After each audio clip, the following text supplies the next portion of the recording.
What is up, everybody? This is the Clone Cosplayer here. How you all doing today? Hope you're all having a good afternoon, good morning, good evening. We are here with my very first video on the channel, and I hope you all enjoy this. And what this video basically is going to be about is, if you're getting, well, obviously if you're stopping by the channel, you know, obviously we know what it's about. It's about cosplaying, it's about DIY, it's about building your own set of armor, or doing a kit build, either one. But if this is your first time doing a costume for, say, like the 501st Legion, there's a couple of things that we need to go over with regards to, like, the clone troopers, that you might need to know for your general knowledge. First off, on our page here, we're at the 501st Databank, the main page. If we go back to the page before, no. Hold on. So let me go actually to the home page of the 501st. Okay, so this is the main page. So this is the main page of the 501st. And the Legion itself has been around for over 2 decades now.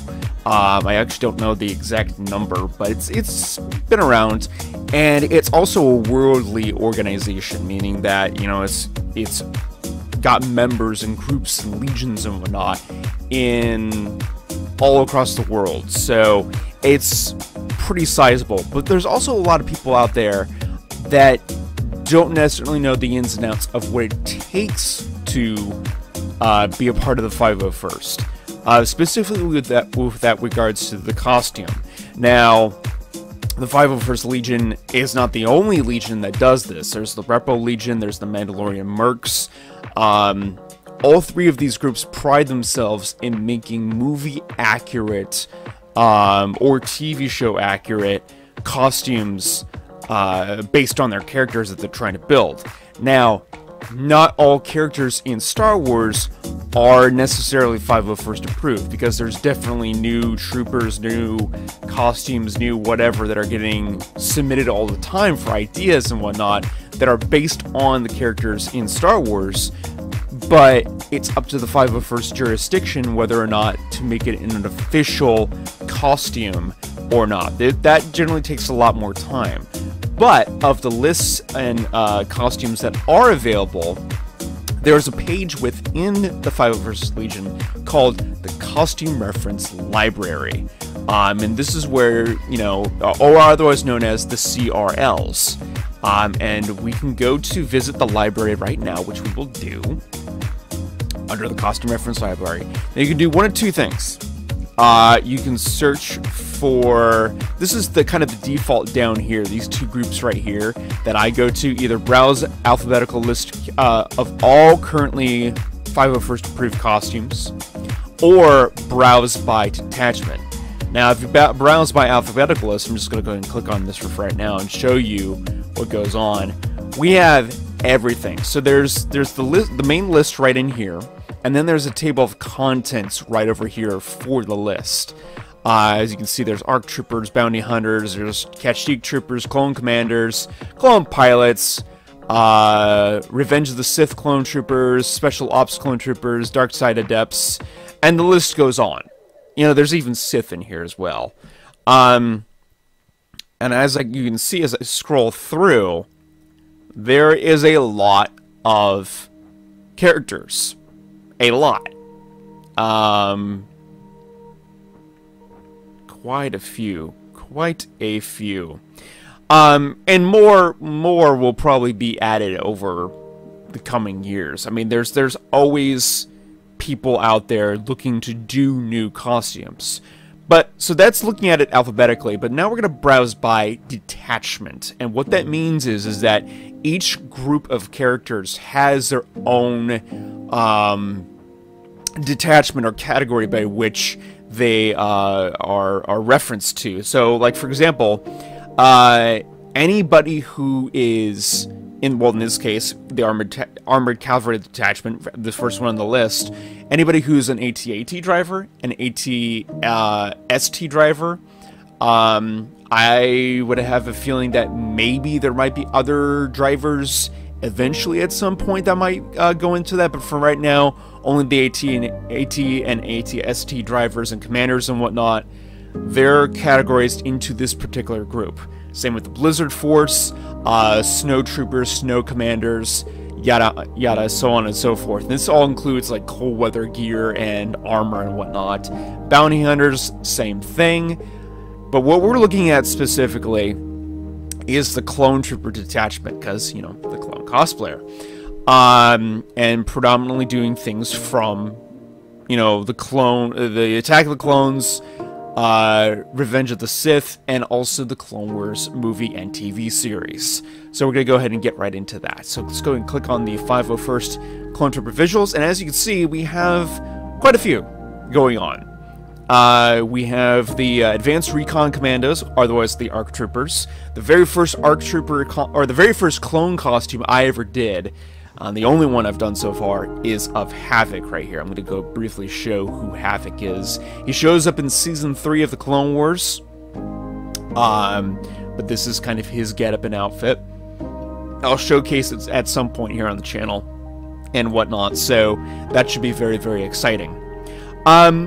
But these are kind of the list. So we got the ARC Troopers here, and then we got the Phase 1 Troopers from both Attack of the Clones and Seasons 1 through 3 of Star Wars The Clone Wars.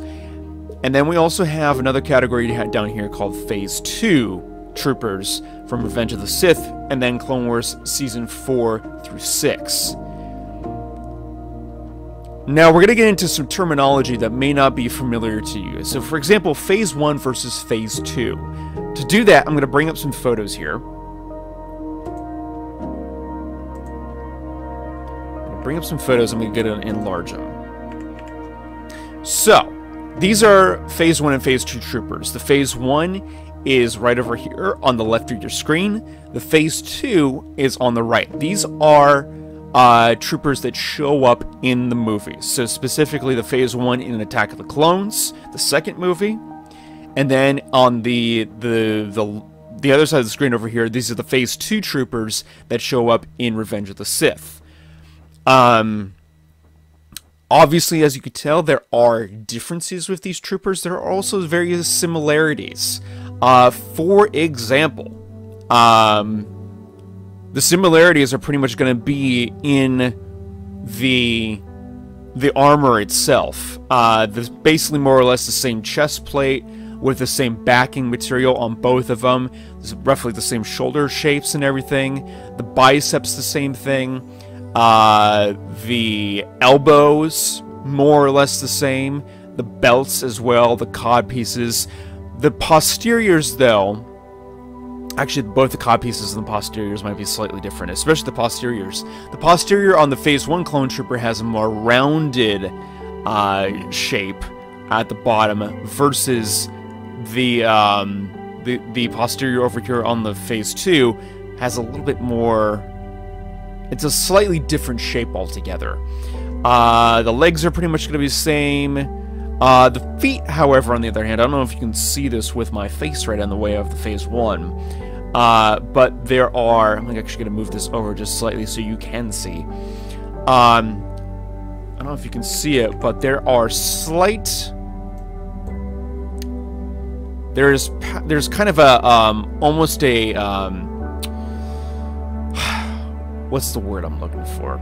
There's almost a flap, or a series of flaps that hang down over the shoe itself. And plus the shoe itself has a series of different attachments.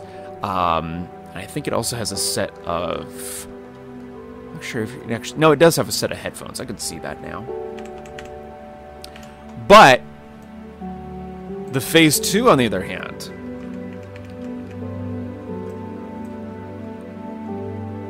has a little bit more definition in that flap that kind of hangs down. It's not quite a piece of armor, but it's more a piece of like leather or pleather or whatnot that hangs down over the opening of the shoe. There are slight differences between the two of those from the two movies. But the main thing that is different between these two troopers and that's noticeably different, are the helmets. The helmet on the Phase 1 has a much more, you know, much more of a cylindrical style up and down. The collar on the bottom of the helmet kind of flares out just a tidge, and then there's also the only the visor is very much a T visor, and then the fin on the top of the helmet starts out rounded right here, and then kind of extends to a point way back on the back of the head here, basically. The other thing too is that the only quote-unquote mouthpiece or recorder piece is right here in the front of the Phase 1 helmet here. The Phase 2 helmet, on the other hand, has some differences than the Phase 1. Obviously, as you can tell, the visor, first off, it's not a T visor where it kind of goes to a point at the ends of the visor itself, but it kind of is thin right around the middle of the eye sockets there, and it kind of gets wider as it goes out to the edges. The other thing too that's different is just the overall shape. The collar here is encompassing, it's still flared out like the same shape as the Phase 1, but it's also incorporating for the two speakers that are right in front here, and the you know, ideally the talking system right in here, basically. Also with the fin, there's no point in the back of the head here. There's actually kind of this rounded curvature that kind of goes and follows the helmet itself. You can tell that on the back on both of these, what I'm talking about. Also too, with the Phase 2 helmet, there's attachments on the ears. It was much more common later on in the Clone Wars and Revenge of the Sith for there to be attachments on the head for troopers of all classes, even for the standard troopers here. So things like macro binoculars, range finders, anything to do with, or even flashlights, basically for the dark. Those were very common on pretty much every trooper, so that's why there's standard here on the standard trooper itself. Now we're going to get into something that may throw you off entirely. You now know the differences between the Phase 1 and the Phase 2 troopers.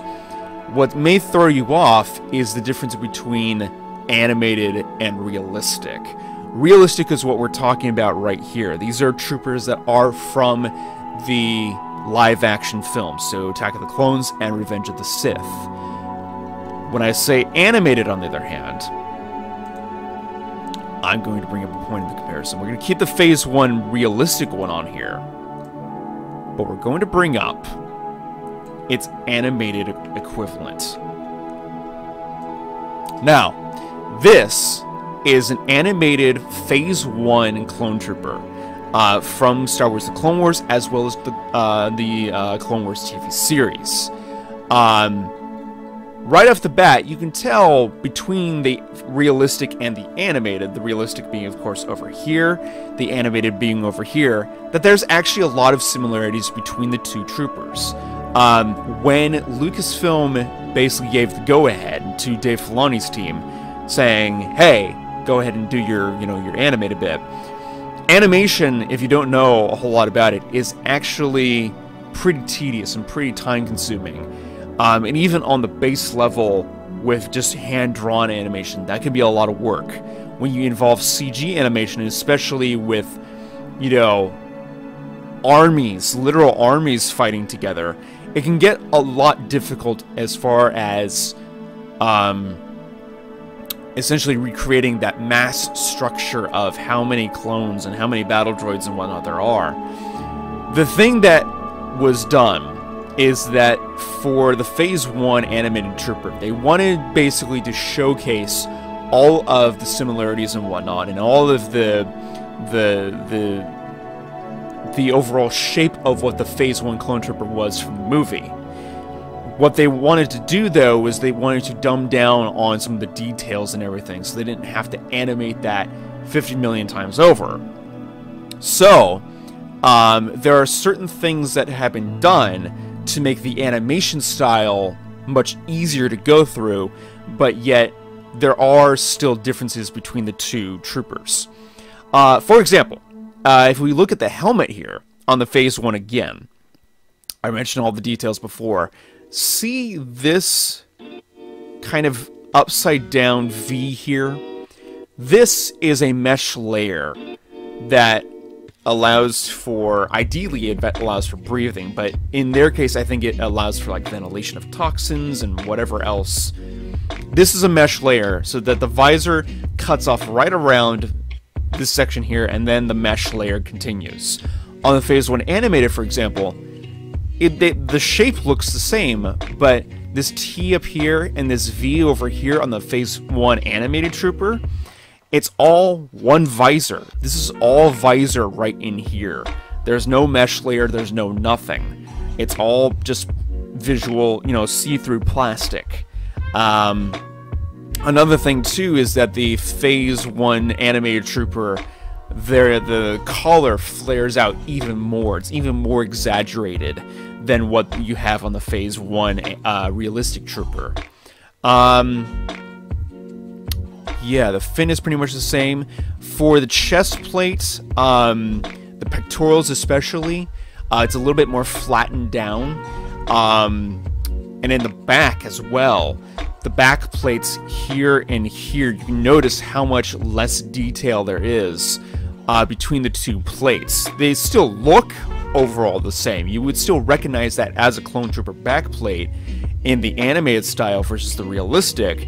But as you can tell, there's 4 holes up here. There's a few slits and, you know, a few recesses and reliefs down here. With this, it's just a circle and 1 and 1. That's all there is. But it's just enough to tell that that's a Clone Trooper backpack, or excuse me, backing basically. The shoulders also too. These are more rounded, and there's the hard edge, the flat edge is at the collar here in the Phase 1 realistic. On the animated, it's kind of the same, but there's also a hard, straight cutoff point right around the top of the bicep there. Also, you'll notice on the Phase 1 realistic that the elbows in particular, and also the knees, are separate entities. They are separate plating altogether than the bicep or the forearm. With the Phase 1 animated trooper, the elbows and the knees are actually integrated into both the forearms and the shins. Also, with regards to the shoes, and the realistic, as we're talking about, there's that extra piece of flap that extends from the shin itself, and underneath that, this what we call a headphone bit in the 501st on these troopers. You'll know what I'm talking about when we actually get to a build. But it literally looks like a pair of headphones. They kind of go across the ankle and attach to the sides of the shoe itself. And those are kind of quote-unquote the laces. But there's that piece of, you know, fabric or leather or whatnot that extends under to that.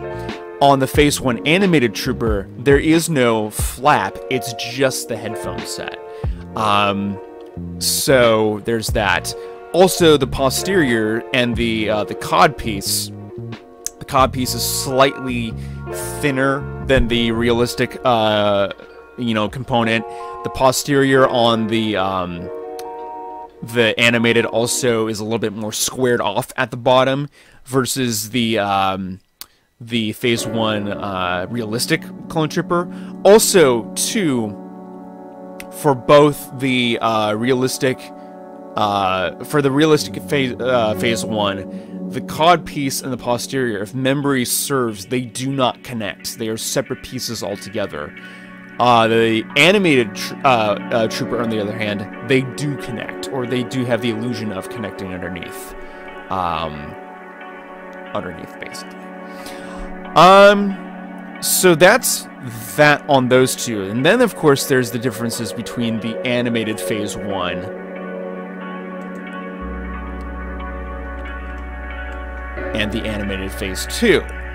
More or less the same armor. Oh, the one last thing I forgot to talk about was the belts. The belts are also highly different. So I'm going to bring that in again really, really quick. The belts and the abdomen are different. The abdomen on the phase, I'm going to switch these around so it's easier for you all to understand still. The abdomen on the Phase 1 Realistic Trooper, I don't want to get my terms mixed up, the Realistic Trooper has a series of holes in the abdomen and recesses to allow for, I guess, breathing and whatnot. And also the belt has a lot more pouches and accessories. As you can tell in the Phase 1 Animated Trooper, the belt has 2 pouches and a detonator. And the front of the abdomen itself just has several lines of recesses. It doesn't even have the 4 holes. It just has a few recesses. So, those are the last things I wanted to talk about on that. Now, the differences between the Phase 1 Animated Trooper and the Phase 2 Animated Trooper. More or less kind of, you know, the same as what we were talking about with the differences between the Phase 1 Realistic and the Phase 2 Realistic Troopers. It's going to be more in line with the helmets, but in this case there also is differences on their abdomen and their chests. Realistic have not the Realistic. The Phase 1 Animateds have more of a rounded shape in the abdomen here. Same with the chest plate. It's a little bit more squared off with the Phase 2. Same with the backs. There's also differences here. The backs, you know, have that kind of simple O11 kind of look here, as it's called. But in the Phase 2 for the animated, it's looking a little bit more like the realistic back plates. So there is some similarities there. Belts, very much the same. Kind of just the 2 pouches and the detonator. The posterior and the codpiece are pretty much the same. The arms, more or less, are going to be the same. The shoulders are going to be slightly different. They're going to be a little bit more rounded than the Phase 1s. This is when, you know, animation was getting, you know, really kind of hands-on and really kind of trying to figure out how to make these as realistic as possible. Feet and boots and shins and whatnot, same thing. The elbows and the knees are all part of their, you know, the forearms, the shins and whatnot. The hand plates, same thing. They're kind of all in their separate things. The helmets, obviously, kind of have their differences as well. Kind of going back to the roots of the Phase 2 Realistic Trooper, you have, you know, kind of that, you know, that the collar flaring out, encompassing for the speakers down at the bottom of the helmet here. You have that rounded fin, basically, as we talked about before. The visor is a T visor, but still it flares out rather than, you know, comes to a point like the Phase 1. But the difference between the Phase 1 Trooper in the animated style and then also the Phase 2 Trooper in the animated style is that the mesh actually comes back. It is not the V that we see a lot in the other parts of the or in the realistic comparisons, but it's, you know, still that mesh layer that we've seen before. There's the accessories for the ears on either side, and that's pretty much it on those. The very last thing I want to discuss are weapons. Now, weapons within the 501st are slated, excuse me, as optional. The reason being is because there are countries throughout the world in which weapons with costumes and everything can be, you know, a pretty, you know, serious problem. So the 501st recognizes that, and it's either due with like the local laws or the various cultures of a certain country. The 501st recognizes that, you know, not every country, or not every person in all the countries of the world can have weapons with their costumes for various reasons. But if one is to choose a weapon, or have a weapon with their costume, a prop weapon with their costume, there are differences with the clones. Same thing, in that there's both a realistic weapon and an animated weapon.